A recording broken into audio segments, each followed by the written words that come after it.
Ici, pour manger bio, on cultive le lien, on sème du sens depuis 15 ans. L'association Le Goût d'ici, des fermes, des familles, des fourchettes et une sacrée dose d'humanité en local. Portrait de ses producteurs et productrices sur Vallon de Vilaine avec Radio Laser. Direction Lieurons à la ferme de la Piche. Depuis 2020, Émilie Briand y cultive des fleurs bio qu'elle transforme en cosmétiques naturels. Baume, huile et soins made in Bretagne, le tout inscrit dans une démarche locale et raisonnée. Ces produits sont aussi en vente sur le site de l'association Le Goût d'ici qui fête actuellement ses 15 ans. Rencontre avec une artisane qui cultive la beauté au naturel. Bonjour Émilie. Bonjour. Alors quelles sont Émilie les plantes que vous cultivez à la ferme de la Piche et pourquoi d'ailleurs ces choix? À la Piche, je vais cultiver des plantes locales qui du coup ne vont pas avoir besoin d'excès d'arrosage ou d'intrants pour avoir des belles productions. Et je vais cultiver principalement du calendula, appelé aussi plus communément du souci, de la camomille, du bleuet. Après, j'ai d'autres espèces qui vont pouvoir me permettre de faire par exemple des purins que je vais pouvoir apporter en complément. Et puis récemment, j'ai installé aussi des rosiers de Damas parce que le sol se réchauffe aussi en Bretagne et finalement c'est un essai qui est plutôt concluant. Donc voilà à peu près pour les espèces sur la ferme. Émilie, alors camomille, bleuet, il y a des parallèles avec les infusions. Oui. C'est vrai que c'est des plantes qu'on peut retrouver dans les compositions, qu'on peut déguster en infusion. Il y a un parallèle justement dans entre infusion et baume et huile essentielle. C'est ce qui est intéressant, c'est effectivement de se dire que ce que l'on peut mettre dans notre corps, on peut le mettre sur notre corps. Donc on part du principe que c'est quand même quelque chose qui est plutôt chouette pour la peau. Alors je pense que tout ce qui est produit de beauté dans l'imaginaire, ça nous fait énormément travailler. Vous récoltez au bon moment, vous transformez vous-même, Émilie. D'ailleurs, pourquoi ce choix de faire tout ça sur place et comment vous le faites? Alors le choix, c'est parce que déjà je suis maman. Donc j'ai un petit garçon avec qui, lorsque je me suis installée, on faisait l'instruction en famille. Donc l'idée c'était de pouvoir avoir un rythme de vie et un travail qui correspondait aux besoins familiaux. Et le fait aussi d'être sur place, c'est bien. Il n'y a pas de... J'avais la chance en fait d'avoir de la terre parce que c'est pas une chance pour tout le monde. J'avais de la chance d'avoir de la terre à côté de ma maison, donc niveau empreinte carbone, on est plutôt pas mal. Parlons maintenant de vos produits. Concrètement, est-ce qu'on peut développer un petit peu plus la gamme? Donc on a parlé de baume, d'huile essentielle. Oui, alors du coup je vais avoir 2 huiles sèches vraiment pour plutôt le visage. Alors tous les cosmétiques déjà sont adaptés à tous les membres de la famille. Au niveau du pH, on est plutôt neutre. Oui, c'est ça. Et c'est aussi, en fait, c'était aussi dans l'idée que dans la salle de bain, il y ait le moins de produits possible, parce que qui dit moins de produits, dit moins aussi de contenants. Donc les huiles sèches visage pour les soins quotidiens peuvent être adaptés à toutes les peaux. Après, j'ai aussi développé une gamme massage à base de camomille. La camomille étant la plante locale la plus anti-inflammatoire.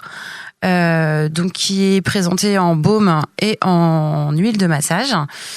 Après, j'ai les petits baumes réparateurs pour le corps, que ce soit un baume à lèvres ou un baume pour le corps.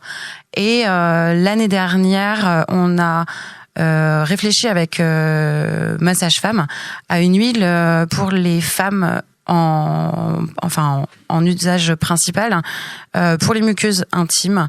Et l'idée, c'était de proposer une alternative naturelle à du lubrifiant ou à des médicaments qui présentement sont quand même majoritairement vendus en pharmacie, et on se rend compte après analyse qu'ils ne sont pas particulièrement très bons pour le corps. Alors Émilie Briand, dans la composition de vos produits, vous travaillez aussi avec d'autres producteurs locaux. D'ailleurs, comment vous les sélectionnez, vos partenaires? Eh bien, je les sélectionne déjà s'ils sont OK de travailler avec moi.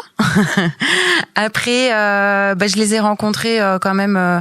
Je les rencontre une première fois. La cosmétique, c'est quand même hyper encadré, donc il faut qu'ils puissent me fournir des fiches techniques et des fiches, que leur production soit passée et validée dans un laboratoire. je les sélectionne aussi au niveau de la localité. J'ai besoin qu'ils soient proches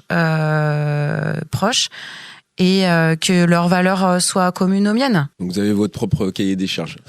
Oui. En parlant de cahier des charges, vous êtes aussi, vos produits sont aussi inscrits dans un portail européen assez strict. C'est important, hein, cette rigueur réglementaire pour assurer une traçabilité pour les clientes et clients. Alors oui, et de toute façon c'est obligatoire. Après, moi là où c'est important, c'est aussi la mention nature et progrès. Donc j'ai la mention nature et progrès sur les cultures et sur les cosmétiques. C'est une mention avec un cahier des charges très complet où on ne va pas juste regarder ce que je vais mettre sur la terre ou dans mes cosmétiques, mais on va prendre globalement la vie sociale et du paysan ou de l'artisan par rapport à la façon dont on peut travailler, embaucher du personnel, si on fait juste une journée, 5 personnes, ou si on essaye de s'inscrire dans quelque chose de plus communautaire.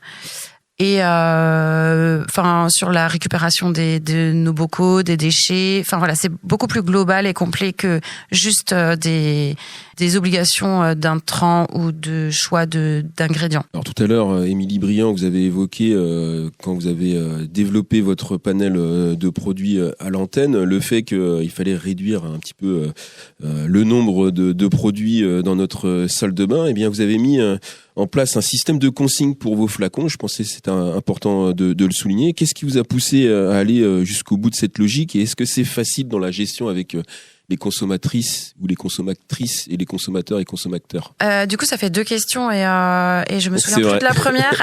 Sur la deuxième, est-ce que c'est facile? Non, c'est pas facile. Après, ça se fait parce que je trouve que les clients sont hyper concernés et c'est très souvent qu'ils me revoient sur un marché et me disent je l'avais gardé, et du coup qu'ils vont repasser.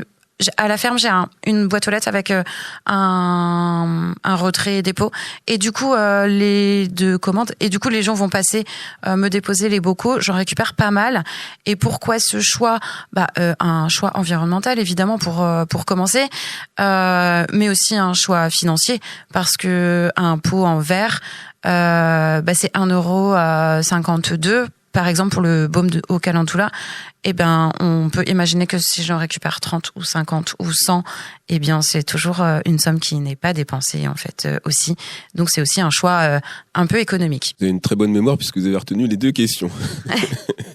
Alors, 2 questions justement avant de se quitter. Vos cosmétiques sont vendus donc sur le site internet de l'association Le Goût d'Ici, on le rappelle, qui fête ses 15 ans prochainement.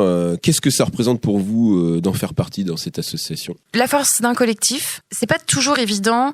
Moi, je viens d'un milieu agricole conventionnel, et c'est pas toujours évident d'assumer un schéma de vie ou un schéma de vente aussi, où en fait les agriculteurs jusqu'ici travaillaient quand même beaucoup avec des intermédiaires.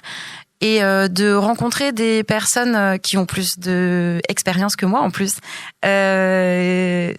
Il y a une certaine validation et des conseils et des encouragements, et il y a des moments qui sont parfois compliqués, notamment financièrement. La vente directe, on ne sait pas à quoi s'attendre le mois suivant, et d'avoir des personnes qui sont passées par là et qui soutiennent et qui encouragent et qui sont présents, en fait, c'est hyper chouette. Après, c'est vrai que du coup, là, ça va commencer à faire... ça va faire 2 ans. Et je me sens prête, et je trouve que je commence à avoir un peu plus de temps, une meilleure organisation. Jusqu'ici, j'ai reçu beaucoup. Et là, je me sens prête à donner un coup de main aussi à l'asso. Moi, de formation, je suis travailleuse sociale. Et j'ai toujours été bénévole dans des associations et tout ça, mais c'est vrai que quand on met en place une entreprise, c'est pas la priorité de donner du temps. Et là, je sens que je commence à réavoir un petit peu de temps. Et voilà, je leur ai proposé un petit peu d'aide aussi pour l'organisation des 15 ans. Et voilà, j'aspire à m'intégrer peut-être de façon être un peu plus force vive, de rendre un petit peu ce qui m'a été donné. Avant de se quitter, Émilie Briand, pour le printemps, vous nous conseillez quoi dans vos produits pour avoir un éclat de peau scintillante après cet hiver plus que maussade? Sans hésiter, l'huile Bonne Mine. C'est une huile à la carotte et elle va permettre de vous protéger des rayons de soleil et des premiers UV en activant la mélanine. Donc c'est sans hésiter ce produit, cette huile sèche que je vous recommande. Des fleurs au flacon, Émilie Briand trace un chemin 100% breton, bio et plein de sens. Une autre façon de prendre soin de soi en prenant soin du monde autour de nous. Merci Émilie de la ferme La Piche, on le rappelle, à Luron, cosmétique naturelle. Merci à vous. Bonne continuation. Merci.